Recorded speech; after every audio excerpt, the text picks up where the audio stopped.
Hola, por aquí Alberto Medrano. En esta oportunidad vamos a tratar un poco o iniciar con el tema 4 de familias lógicas. En particular vamos a tener el análisis de la estructura interna de las compuertas lógicas de las familias DTL, TTL, SL y CMOS. Entonces, bueno, iniciamos. Vamos con una pequeña introducción. Pues la electrónica digital es de suma importancia en estos días. Sus comienzos pueden originarse en la computación digital y ha tenido un desarrollo extraordinario desde las primeras unidades fabricadas con tubos de vacío en los años 40.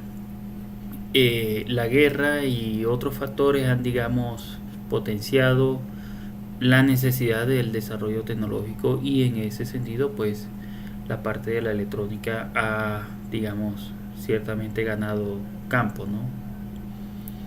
Desde entonces, con los transistores y después con los circuitos integrados, con cada año ha ido aumentando su velocidad y la potencia de cálculo, ha disminuido su costo y se han multiplicado sus aplicaciones. Y por ende también las teorías para mejorarlos progresivamente. En la imagen, en esta diapositiva, ustedes pueden observar tal vez un transistor hecho con transistor de tubo de vacío, y un transistor pequeño, que es lo que nosotros, digamos, ya disponemos en el mercado. En este particular es un transistor encapsulado SOT23, tal vez seguramente superficial, y debajo de esto tenemos un procesador de gama alta diseñado por Apple, que tiene 20 millones de transistores en su interior. Y bueno, desde este punto hasta este punto han pasado apenas unas 8 décadas, así que el crecimiento de esta área ha sido bastante exponencial. Entonces, continuando con lo que es la parte de electrónica digital, esta tiende a sustituir lo que es la electrónica análoga en diversos aspectos y en diversas áreas. Por ejemplo, lo que es la televisión análoga ha pasado a digital, el audio análogo también ahora se maneja más que todo en digital, aunque la señal final sigue siendo análoga para nosotros, pero ya es el proceso final de transformación hacia la etapa del sonido. Pues el sonido es análogo por sí, pero lo que es el procesamiento de datos como tal, almacenamiento y filtrado y demás, pues todo eso puede hacerse en digital. Así también ha pasado con la tecnología análoga hacia la tecnología digital.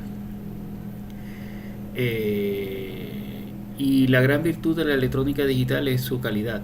Al reducir un gran rango de valores de tensión, de corriente, etcétera, que normalmente se maneja en electrónica análoga, a solo dos intervalos de interés. Esos intervalos de interés son el 0 y el 1.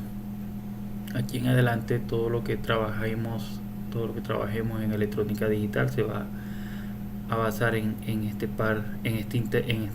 intervalos, ¿no? Que pudiese ser el 0 con la ausencia de energía y el 1 con la presencia de energía, si lo queremos analizar de esa forma, ¿no? Este simple hecho, si lo vemos así, ha mejorado mucho la calidad y la confiabilidad de los sistemas electrónicos.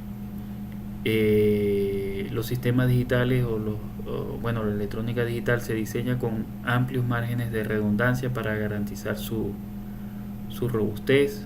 También permite la reducción del peso, optimizar el consumo eléctrico, entre otros factores.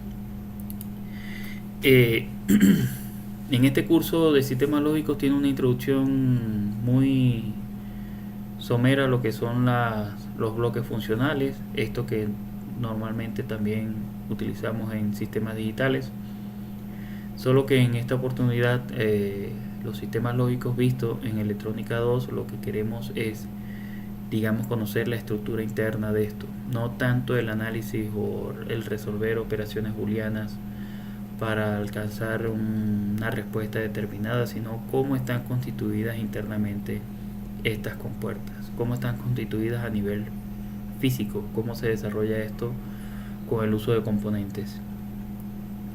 Entonces en esta materia queremos potenciar dos aspectos. El primero es tener una idea de cómo se crean estos bloques funcionales con los componentes electrónicos que conocemos, que son los transistores, la resistencia, los diodos.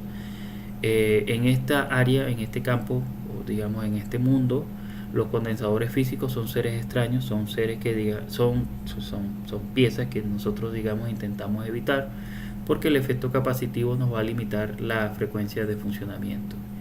Y en ánimos de trabajar a velocidades mucho más rápidas, pues entonces el efecto capacitivo es algo que evitamos, esos transitorios. Y el segundo aspecto que nosotros necesitamos conocer va en entender las consideraciones o lo relacionado con los parámetros físicos, todo lo que es tensión, corriente, potencia, frecuencia, tiempo de retardo, efectos capacitivos, efecto de carga, etcétera, que por lo general no se toma en un curso de sistemas lógicos, cuyo, digamos, desempeño va más a resolver operaciones booleanas y el álgebra como tal. Entonces, en esta materia, dos aspectos fundamentales vamos a tocar para la parte de sistemas lógicos. Una es cómo se constituyen estos bloques funcionales a nivel de componentes internos, y el otro entender parámetros físicos relacionados con estos: tensión, corriente, potencia, frecuencia, tiempos de retardo, etcétera, etcétera. Entonces, para introducción a la lógica, pues nosotros utilizamos como simbología o intentamos agrupar este tipo de compuertas en símbolos para también hacernos la cuestión más fácil de llevar, ¿no? Entonces, nosotros utilizamos la simbología ANSI, que es con la que normalmente nosotros dibujamos nuestras compuertas de esta forma, y las estudiamos de esta forma. También está la simbología IEC, pero esta en particular no lo usamos, y para este curso vamos a utilizar siempre simbología ANSI. Aquí tenemos el símbolo para la compuerta AND o compuerta I, la compuerta OR, compuerta O, la AND negada, que es la misma AND pero que se niega, el resultado se invierte. OR negada es la misma OR cuyo resultado se invierte. La XOR o OR exclusiva, que esta se utiliza más que todo para detectar diferencias entre señales, es decir, cuando las señales son distintas, es decir, un 0 y un 1, la salida es 1, o un 1 y un 0, la salida es 1, y cuando las señales son iguales, entonces la salida es 0, tanto para 0, 0 como para 1, 1. Bien.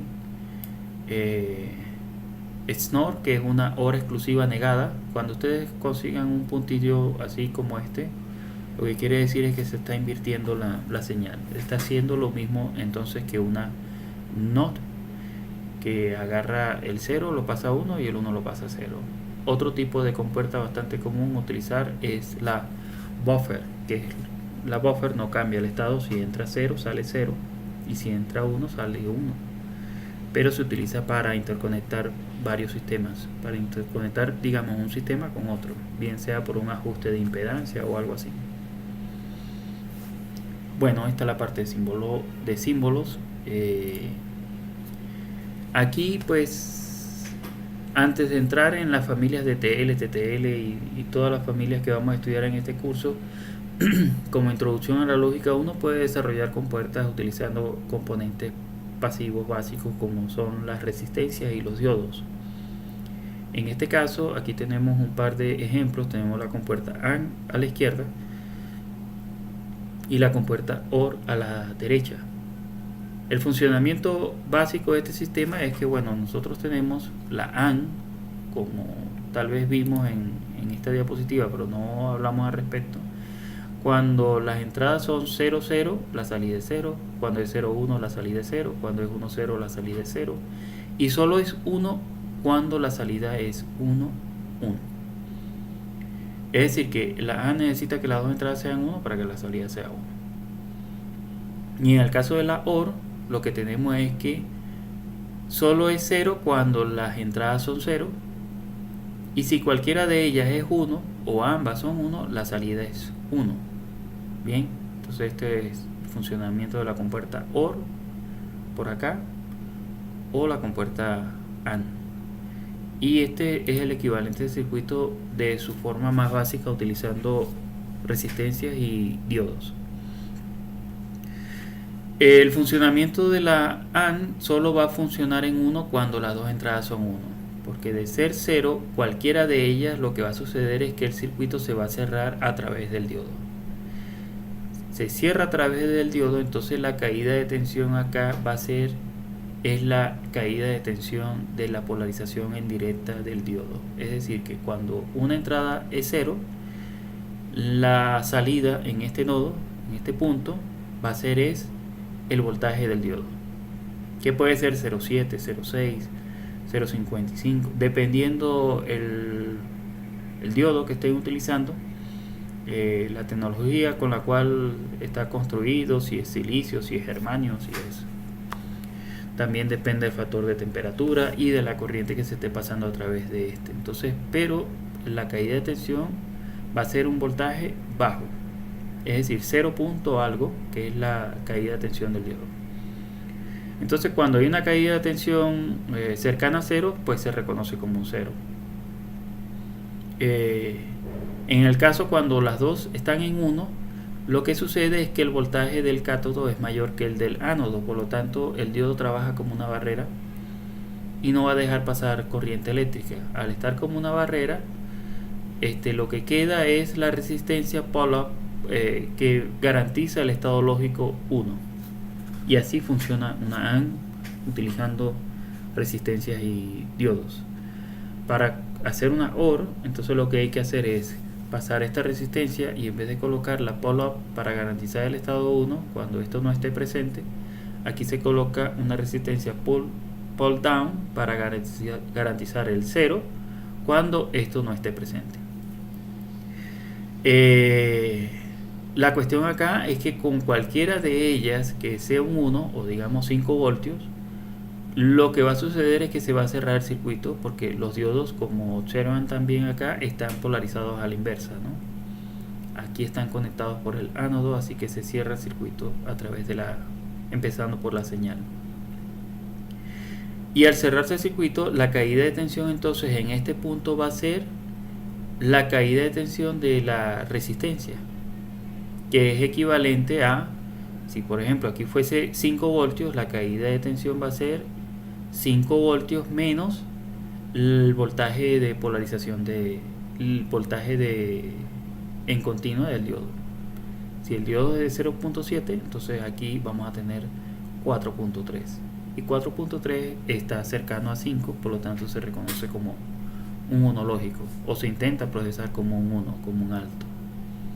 Bien, y ese es el funcionamiento básico de este sistema basado en resistencia y en diodos. Una de las desventajas que tiene este sistema pues es su baja velocidad, sobre todo cuando en la carga tiene algún tipo de propiedad capacitiva, se reduce drásticamente la velocidad, y eso es porque tenemos un circuito de carga y descarga del condensador. Aquí he sido drástico con los valores, drástico en el sentido de que 2.2 microfaradios en una línea digital es algo muy grande, pero aquí lo que se quiere es que ustedes visualicen el efecto de carga del condensador que afecta la salida como tal. En este caso aquí lo que tenemos es un buffer, o sea, entra un 0, sale un 0, entra un 1, sale un 1, no hay un cambio en lo que es la propiedad lógica del asunto. Pero ciertamente si este cambio tiende a ser muy rápido, el efecto capacitivo es a distorsionar como tal la salida. hasta llegar a un punto en que si esto en frecuencia se sube mucho la frecuencia de oscilación de esto, va a llegar al momento en que vamos a perder efectivamente la señal, y el alto, si en algún momento lo colocamos, pues simplemente no lo vamos a recibir porque está en el efecto transitorio de la carga del condensador. Entonces tiene una baja velocidad o es vulnerable ante un efecto capacitivo. La otra en la cual este tipo de compuertas a medida que va aumentando la complejidad, tiene ciertas propiedades que generan desventaja cuando uno interconecta sistemas. Fíjense, aquí tenemos tenemos una compuerta AND conectada con una OR, tal cual como nosotros estudiamos hace un par de diapositivas ahorita, y estoy interconectando estos sistemas para medir aquí la salida. El asunto es que al interconectar sistemas, o la dificultad de interconectar sistemas con este tipo de componentes, solamente implica de que la propiedad de voltaje se va perdiendo producto de esto mismo, de la interconectividad de estos sistemas. Funcionan bien individual, pero a medida que vas creciendo o vas combinando, pues entonces empiezas a tener unas caídas de tensión, unos voltajes que al final no resultan, digamos, decentes para efectos, digamos, de que se pueda ser reconocido como un 0 o como un 1. En caso particular, aquí vale estudiar es la combinación 1-1-0. ¿Qué pasa con 1-1-0? Uno asume que hay un 1, pero el asunto es que al combinarlo, esta lógica, pues las caídas de tensión que empiezan a suceder en cada una de las partes acá, lo que hacen es que tenemos un valor, un alto, que en este caso es un 2.19, que, como les había comentado, si bien es un nivel alto, no es un alto, digamos, decente, como se esperaba. Entonces eso es una señal que bien puede ser reconocida como un alto o como un bajo.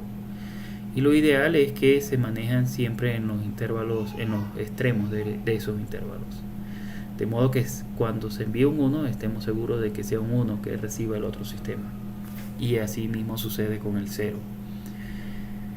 Bueno, entonces aquí ahora sí vamos a entrar lo que es la familia DTL. El DTL o la familia DTL aparece en el año 1962 aproximadamente y logra una mejora apreciable de la respuesta agregando un transistor a la estructura anterior, que era basada en resistencia y en diodos. Esto que tengo aquí es una compuerta NAND o una AND negada, cuya tabla es como se observa aquí en la tabla, en la figura. Y cuando tenemos un par de ceros, la salida es 1, 0, 1, la salida es 1, 1, 0 es 1, y cuando las dos entradas son 1, la salida es 0. Entonces lo que incorpora entonces es un elemento que es el transistor. Ahora, bueno, de hecho se llama lógica transistor, diodo transistor o transistor diodo. ¿En qué consiste en esto? Bueno, esto, si nosotros consideramos acá, no lo vamos a estudiar a detalle en esta diapositiva. Hay una diapositiva más adelante donde la tenemos en pausa y la vamos a ver a detalle. Pero aquí lo que quiero que vean es los niveles lógicos de voltaje de entrada y las respuestas que se reciben a salida. Como ven, el 5 es bastante cercano a 5. Cuando la señal es 0, la salida va siendo apenas la diferencia de potencial del colector emisor, que en este caso vamos a esperar que las dos combinaciones lleguen a 1. Ese es 1, 0, 0, 1. La salida es 0.04. No es un 0 absoluto como tal, pero bueno, es aceptable. Eso es porque lo que está midiendo como 0.04 es la diferencia de potencial de colector emisor del transistor. En el mejor de los casos puede ser 0.2, 0. Bueno, depende del transistor, depende de la tecnología en la que está construida el elemento, ¿no? Pero bueno, la salida es bastante independiente a la carga. De hecho, no depende de las señales de acá, porque la señal 1 viene por esta rama y la señal 0 viene a través del transistor, así que no depende de las entradas como si sucedía en la tecnología anterior. Este es un ejemplo de interconectividad. En este caso estamos conectando una compuerta NAND con una compuerta NOTA, con lógica ambas de familia de tipo DTL, como se observa aquí en la figura, en este pequeño vídeo. La respuesta es bastante aceptable, los cambios de voltaje están bastante próximos a lo que se espera, los niveles de voltaje de salida. Bien, la compuerta NAND es la que vimos en el ejemplo anterior. Ahora le hemos conectado una NOTA, que prácticamente es el mismo circuito, solo que se ha eliminado uno de los diodos. Sería como una NAND de una entrada, sería una NOTA. Y como ven, la respuesta de la tabla es directa, tal cual como se esperaba. Si tenemos 0, 0, la salida es 0, cuando es 0, 1, la salida es 0, 1, 0, la salida es 0, y 1, 1, la salida es 1. Y es que una NAND negada con un NOT se convierte en una AND. Bien, seguimos. Aquí es donde vamos a estudiar un poco más a detalle, ya sin animaciones, sin nada de ningún tipo que tal vez nos distraiga. Las anteriores quería pasarla rápida para sentarme a un poquito de detalle aquí en esta. Y aquí vamos a evaluar ciertos casos, 4 casos. Este es el primero. Tenemos el caso donde las entradas BA y BB están en bajo, en 0.2. ¿Y por qué 0.2 y por qué no 0? Porque bueno, este tipo de compuerta no da un 0 absoluto a la salida. La salida va a ser la caída de potencial de colector emisor del transistor. De hecho, para este ejemplo vamos a suponer, vamos a hacer ciertas suposiciones y vamos a hablar un poquito de cada una de estas. Esta es la caída de tensión en continua del diodo, es 0.7. O sea que cuando esto esté polarizado en continua, en la dirección que corresponde, cuando el voltaje de ánodo es mayor que el de cátodo y esté polarizado tal cual, en el diodo va a existir una caída de potencial de 0.7 voltios. Este es para este ejemplo. El beta de transistor es 50. La caída de potencial entre base y emisor del transistor es 0.7, al igual que los diodos. Y el voltaje colector emisor en modo saturación es de 0.2 cuando esté en modo saturación. Bueno, estas son las condiciones para este sistema y las características, digamos, físicas más importantes que necesitamos para estudiar esto. Lo que resulta de que si BA o BB, cualquiera de los dos, esté en 0.2, eso quiere decir que puede ser 0.2 y 5 acá, o 5 y 0.2, o ambos en 0.2. Bien, porque tenemos un O aquí. Lo que sucede es que al tener con cualquiera de estos una diferencia de un voltaje tan bajo, el circuito se está cerrando a través de uno o el otro diodo. Lo que quiere decir que en este punto, en vez de D, vamos a tener un voltaje de 0.9 voltios. Y eso es porque si aquí tenemos 0.2 y aquí hay una caída de potencial de 0.7, entonces acá tenemos 0.9. Y eso no es suficiente para cambiar el estado de este transistor. Cuando tenemos 0.7 voltios, prácticamente esto es como si no existiese y tuviese modo de corte, es decir, que estuviese abierto. Y lo que nos va a resultar en este extremo es una conexión pull-up de la resistencia R3 hacia el voltaje de salida. Y esto lo que nos da al final es una señal de alto, un alto lógico. Bien, porque lo que queda es prácticamente este circuito. Ahora, hablando de potencia entregada, bueno, para ver cuánta corriente demanda este sistema, lo que tenemos que analizar es el consumo eléctrico permanente, ¿no? Entonces, aquí el único circuito que está funcionando es prácticamente el que está pasando a través de R1. Y como sabemos la diferencia de potencial en un extremo y en el otro, que es 5 y 0.9, y conocemos el valor de la resistencia, pues aquí va a estar presente una corriente de forma constante de 1025 microamperes. Esta parte no tiene corriente, esta parte tampoco tiene porque no tenemos nada conectado en este momento en la carga, ¿no? Pero entonces podemos decir que este circuito demanda una corriente de 1025 microamperes, o que es lo mismo decir una potencia de 5.125 milivatios, que es bastante bajo. Bien, en el segundo caso, donde BA y BB son altos, porque esto es una compuerta NAND y el cambio se ve cuando las dos entradas son altos, entonces vamos a estudiar este caso cuando las dos son altos. Cuando las dos son altos, lo que resulta es que el voltaje de cátodo es mayor que el de ánodo, por lo tanto esto está polarizado en reversa. Aquí no va a circular corriente de ningún tipo, así que toda la corriente va a pasar es a través de esta rama. Y en esta rama entonces vamos a tener una caída de potencial de 2.1 en este punto. ¿Por qué 2.1? Porque la caída de potencial de base emisora es 0.7, la de este diodo también es 0.7, la de este diodo está en 0.7 y este circuito se conecta todo a través de esto. ¿Qué es lo que sucede? Bueno, aquí tenemos que podemos estudiar las corrientes en cada una de las ramas. Entonces, como aquí tenemos 2.1 voltios y de este lado tenemos 5 voltios, podemos determinar la corriente que pasa por aquí, por R1, que es esta, 725 microamperes. Es la misma corriente que pasa por los diodos hasta este punto. La corriente que pasa por esta resistencia es la corriente que pasa por R2, está determinada por esto, 0.7 menos 0, y ese 0.7 viene de la caída de potencial entre base emisor, que la conocemos, o sea, en este punto hay 0.7 voltios.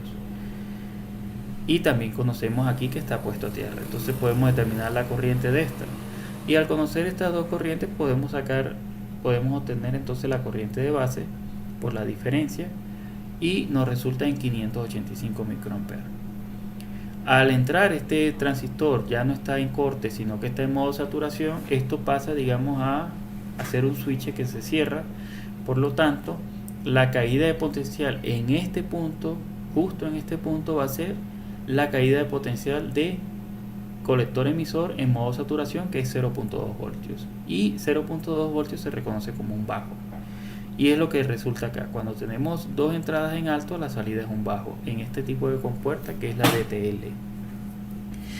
¿Qué más podemos calcular por acá? Bueno, la corriente de saturación va a ser, la corriente de colector es la misma que pasa por la resistencia, porque aquí no tenemos nada conectado ahorita en este momento. Y como sabemos la caída de potencial, conocemos el voltaje aquí y conocemos el voltaje acá, podemos calcular la corriente por la resistencia, que es la misma del colector, que es 2.4. Y aquí, para verificar que estemos efectivamente en modo saturación, pues lo que consta es determinar que la corriente de base sea mucho mayor que la corriente que pasa a través del colector. Y esta corriente la conseguimos es la previa que ya calculamos sobre la beta, y ese valor nos da 48 microamperes, y este valor es menor al 585.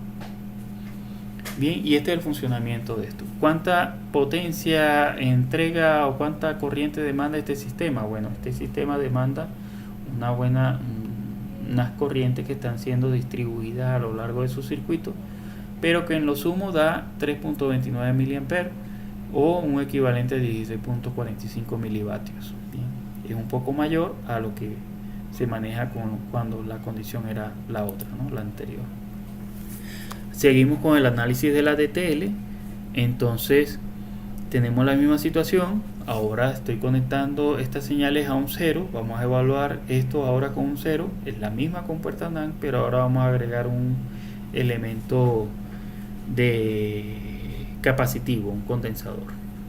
¿Qué es lo que resulta? Que bueno, si nosotros analizamos este circuito nuevamente, cuando la entrada es 0, la salida es 1. Bien, pero la salida es 1, y aquí lo que tenemos, la salida es 1, este transistor se corta, es decir, se abre, es como si no existiese, y lo que nos queda es un circuito RC. Aquí tenemos un tau, que va a ser está claramente identificado por la resistencia del condensador, y esta señal, a pesar de que uno esperaría que fuese un 1 inmediato, pues va a ser demorada por la capacitancia que tenemos acá. Esto es, digamos, bastante perjudicial, sobre todo cuando tenemos múltiples sistemas interconectados.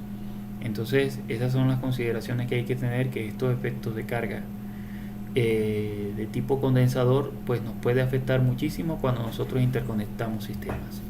Y es que esto es de lo más común, que interconectemos sistemas, porque una compuerta NAND como tal sola pues tampoco es que nos ayuda mucho, ¿no? O sea, las aplicaciones constan de interconectar múltiples sistemas, múltiples compuertas. Entonces esto es algo que hay que considerar.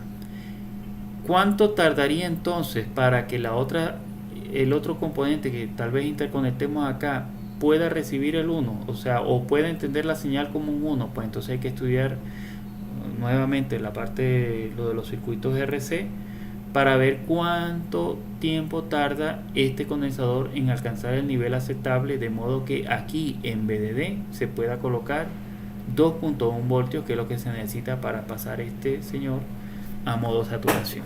¿Bien? Entonces esas son cuestiones que hay que revisar. Bien, entonces seguimos.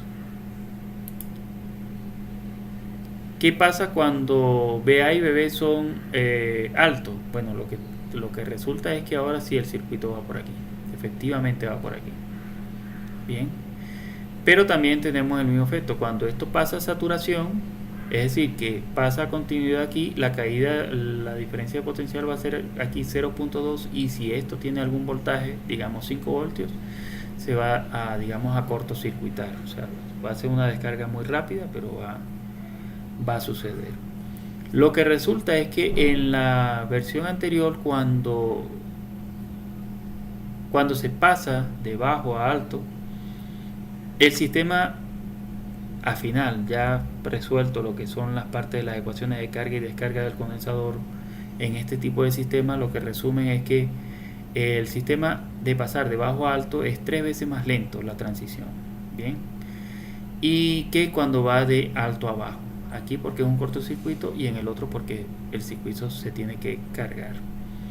Entonces, como ven, esta compuerta también tiene una respuesta muy aceptable a nivel terminal, pero tiene una desventaja considerable por cuando las cargas tienen efecto capacitivo en su salida. Bueno, aquí vamos a ver un poco de las características de transferencia, de cómo una señal se interconecta a otro sistema. Nosotros, digamos, tenemos unas zonas de seguridad para garantizar cierto estado lógico. Aquí en esta gráfica se está destacando es 1.2 voltios. Sí, pero ¿por qué hablo aquí de 1.2 voltios? En el anterior hablaba de 2.1. Bueno, es que en esta configuración aquí hay dos diodos, pero pudiese existir uno solo también. En este caso, cuando se colocan dos diodos y la caída de tensión acá, lo que se tiende es a sumar, es tratar de, digamos, subir este estrecho, esta banda de operación, se trata de desplazar. Pero al estar aquí en 1.2 en esta gráfica, lo que quiere decir es que tal vez la caída de tensión de base emisora es 0.6 y se tiene un solo diodo. Eso es lo que tal vez sucede, ¿no?, con esta. Pero bueno, o sea, como les había comentado, eso depende de la configuración de los diodos, la caída de tensión en base emisor, la tecnología de construcción, que si son diodos de silicio, son diodos de germanio, son combinados. Esto va a cambiar, pues. Aquí estoy haciendo un poco drástico con la región, pero bueno, es para efecto didáctico. Veamos que en el nivel de transición de 5 voltios, del alto de 5 voltios, está bien alejado de lo que es el bajo, de 0.2, que inicia en 0.2. Esto permite que el circuito trabaje bien aún en presencia de ruido. La familia DTL, a resumen, pues presenta una solución para los niveles de interconexión con redes, como ya vimos en demostraciones anteriores. Sin embargo, aún tiene el problema de lentitud en la presencia de cargas capacitivas. Esta forma de caracterizar las familias de compuertas vamos a intentar mantenerlas mientras estudiemos lo que es DTL, TTL, SL y CMOS, que son las familias que vamos a tal vez estudiar acá. Bien. El margen de ruido para DTL, pues el margen de ruido define la diferencia entre una señal de entrada y el nivel de transferencia. Es decir, representa la amplitud de la señal del ruido, menor de la cual la compuerta no se equivoca. Es decir, que si yo por ejemplo tengo una señal por aquí en 5, pero resulta que por temas de ruido o interferencia esa señal de entrada logra tener cierto cambio a nivel de voltaje, pues si el cambio no es brusco, pues no habrá problema, se lee como un alto. Igual pasa con el alto y con el bajo, ¿no? En este caso de que es decir, que no nos vamos a equivocar o no se modifica la salida con este ruido. Eso es lo que queremos hablar acá. Habrán dos márgenes de ruido. Tenemos el delta 0, que es la distancia en la que se acepta que una entrada sea 0. En este caso va desde 0.2 hasta 1.2, tal como lo vemos acá, y hay un rango de 1 voltio. Esto que ustedes observan así no quiere decir que no pueda colocar un 0 absoluto, es que en realidad este tipo de compuerta no da un 0 absoluto, ¿no?, a la salida. Por eso es que se habla de este piso. Y tenemos el delta 1, que es la distancia de una entrada en la que se reconoce como 1, que como se observa aquí en la figura es un rango mucho más amplio. Y digamos una región de incertidumbre en la que no se recomienda, digamos, operar para efectos de garantizar las señales que normalmente se comparten de un sistema a otro. O sea, trabajar en este rango en la que está muy próximo, o digamos justo en la ventana entre 0 y 1, aquí no se recomienda trabajar. Bien, eso es todo lo que tenemos ahora por DTL, y aquí vamos finalmente con una aplicación práctica. Este enlace lo pueden visitar. Ahí está el enlace. Esta es una aplicación práctica. Vamos a leer un poquito por aquí. Dice: reloj digital hecho con transistores discretos, diodos y resistencias, sin circuitos integrados. Esta configuración, este circuito que ustedes observan ahí, parece bastante voluminoso, parece bastante grande. No sé las dimensiones absolutas de eso, pero parece un PCB que tiene muchas conexiones. De hecho dice que utiliza 550 diodos de conmutación y 196 transistores para dividir la frecuencia de la línea de alimentación de 60 Hz a un pulso por segundo y proporcionar una visualización de horas y minutos y segundos.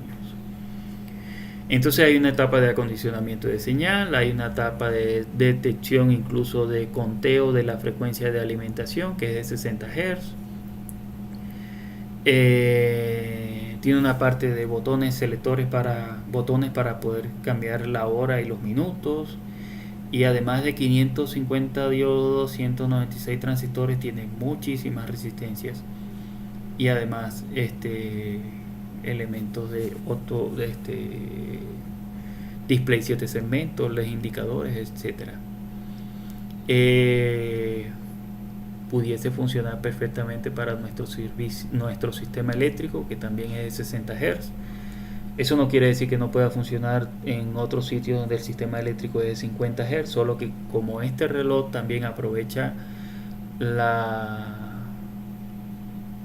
corriente alterna para utilizar esa misma frecuencia para el conteo del segundo, pues si tú conectas este sistema en una red de 50 Hz, probablemente funcione, solo que el segundo va a correr un poquito más corto. Va a ser más largo, perdón, sería 1 punto algo segundos, o sea, va a ser más lento. Bueno, eso es todo por esta presentación. Aquí, digamos, tenemos familias de TL solamente. Van a llegar más vídeos sobre lo que es TTL, SL y CMOS prontamente, lo más pronto posible, para nosotros también ordenarnos en el tiempo que planificamos, ¿no? Entonces, bueno, nos vemos en un próximo vídeo. Cualquier duda, sugerencia la envían bien sea por los sistemas, por YouTube, por el Classroom, o lo envían por acá. Bueno, eso es todo por ahora.